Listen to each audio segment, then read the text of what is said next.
What's going on, Port fans? Welcome back to another video on the channel, and today we're going to be taking you through the fixture for 2026. The AFL has released the fixture for the new season coming up next year, and boy, has it paved way for a particularly positive stretch for Port Adelaide, which is absolutely phenomenal. And the perks of having a shit year in the AFL is you do get a pretty good fixture going into the year after, and going by what we've been given, it's an absolute blockbuster event. A lot of Sunday games, a lot of Saturday games, and obviously we've got the floating fixtures towards the back end and a few prime times in there as well, which is phenomenal. So I'm looking forward to taking you through some of the good games, some of the bad games, and everything in between for next year's fixture, I should say. After this year's disappointment, Josh Carr has a prominent play to take forward with the club going next year. So let's get straight into it. Let's talk the fixture for 2026.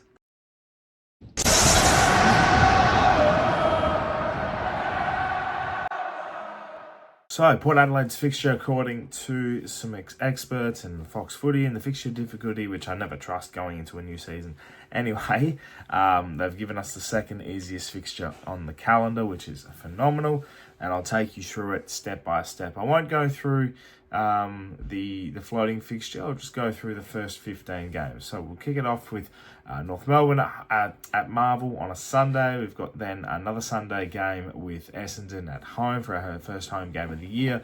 It'll be round 3 back at the Adelaide Oval again against the Eagles at 12 o'clock, which is a terrible time slot.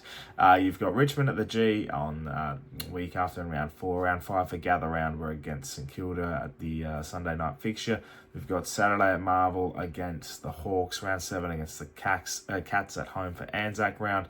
Friday will be a showdown away for round 8. Round 9 will be the Dogs at home on a Friday night as well. We've got another Friday night, 3 Friday nights in a row. For Port Adelaide taking on the Suns in Darwin. We're heading back to Darwin. I haven't been there for a while. Round 11 back at home against the Blues. Then we have a bye now at round 12. Round 13 against the Eagles at Optus. Round 14 against the Swans at home on a Saturday night. Round 15 Saturday night at the MCG against the Pies. Round 16 will be our home showdown, but the rest haven't been determined for times. And going by that fixture, I can definitely see how the first 5 games in particular are the tone setter for Josh Carr. Now, you won't get a real sort of sense of how each team's going until rounds 2, 3, and 4, and etc. So that probably that gather round game is where you start to see, you go, all right, that's a blockbuster game now, because the Saints have been given blockbuster fixtures. You expect them to be better. They've got great recruits, so forth. Then you've got the Hawks, the Cats, and the Crows. That month after the first month will be very, very interesting. Even the Dogs and the Suns and the Blues heading into the bye. It's a very, very... I don't know how they've adjusted this to be the second easiest fixture, because I can definitely see, we base it on this year's form, not good. But going into next year with Josh Carr's, positive ways and his different approach to coaching, I'm definitely very excited about that. 3 primetime games, as I said, they're all Friday nights. It's just an away showdown. It'll be a Friday night against the Dogs at home, and then obviously in Darwin against the Suns.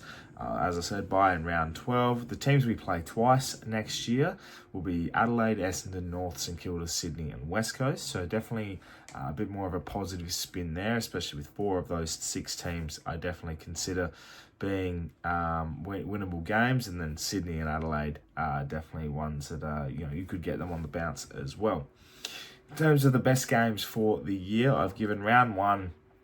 Obviously, round 1's always special because it's the first game of the year and you always want to kick it off well. And considering it's against North and how well that game went last year with Jason Horne-Francis and so forth, it definitely will have a bit of spice to it. Round 2, the first home game, Sunday afternoon against the Bombers.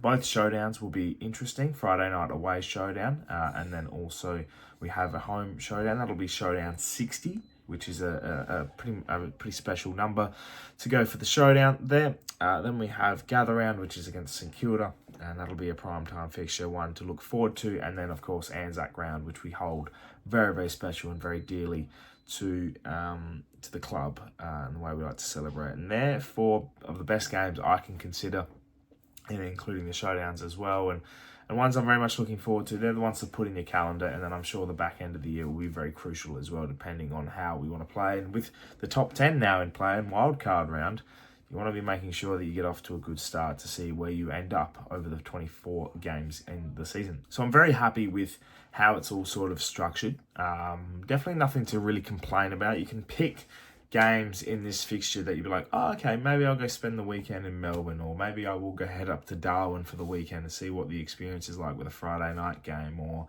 you know, I might head over to the MCG and watch Richmond for Easter weekend. You know, that might be pretty special. Or, you know, you travel over for the first game of the year against North. You know, you want to take a trip to Optus Stadium, you get a night game on the Saturday. You know, there's good opportunities to travel everywhere as well, which is crucial.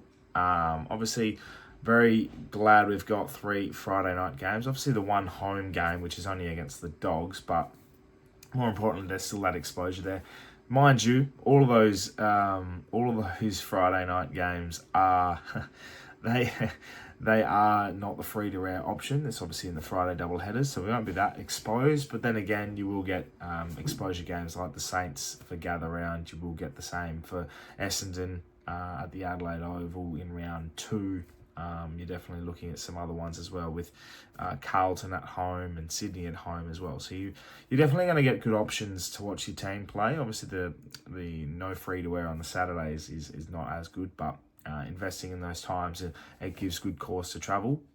It's very important. So very happy with the fixture overall. The one concern is that we don't play Melbourne at all for the year until round 23, which is quite funny to me. Round 21 is the Giants. That's the first time we play them, and yeah, the Pies we play once, and so forth. So looking at it all, it's a pretty good fixture. I'm pretty happy with it. Relatively easy considering the fact, and that's only by ranking. When it gets to the season ahead, it's got nothing to do with who you're playing, right? It's how you play, and that's one thing I look forward to. And this is a very strong fixture for us, with a year that'll be growth, development under Josh Carr, and promising. And with the top 10 in play and a wild card round, you want to be pinpointing certain games you want to win and make sure that you get the job done. St Kilda at home for Gather Round is the one that I really want to win. Same with the Bombers at home. You want to make sure that you get off to a good, strong start. And with that fixture, if you look at the form from previous years, I mean, North Melbourne is quite edgy in round 1, but you could be looking at 4-zip. And if you're strong enough, that's a good start. Well, Port fans, let me know in the comments below your thoughts about the fixture for 2026. It's obviously a very promising one, and I'm very excited to see how it all pans out. And it's obviously very nice to have the bye in round 12 as well, so it splits the year up quite nicely. And we'll definitely make sure to take advantage of some travel and everything like that. But let me know your thoughts. Victorian supporters for Port Adelaide as well, and if you're in WA and you watch, and if you're in other states as well, definitely be nice to see. It's a good widespread, because we get to go to Perth, we get to go to Sydney, we get to go to Darwin, we get to go, there's no GMHBA trip, which is fantastic. You know, we're at the G, Victoria a few times this year as well, which is nice. MCG games, we get 2, you know, Marvel at a few times as well. And after only having 3 games in Melbourne last year, this year has definitely made up for it. It's a lot more positive. So good widespread of travel, and I'm looking forward to hearing what you guys think going into next year as well. There you have it, Port fans. That's my wrap-up of this year's fixture. Thank you so much for watching. Let me know in the comments below your thoughts about it all, and I can't wait to hear all about it. Thank you so much for watching. Subscribe to the channel if you're new, for plenty more Port Adelaide AFL content to come your way. My name's Anthony, and as always, count the pair.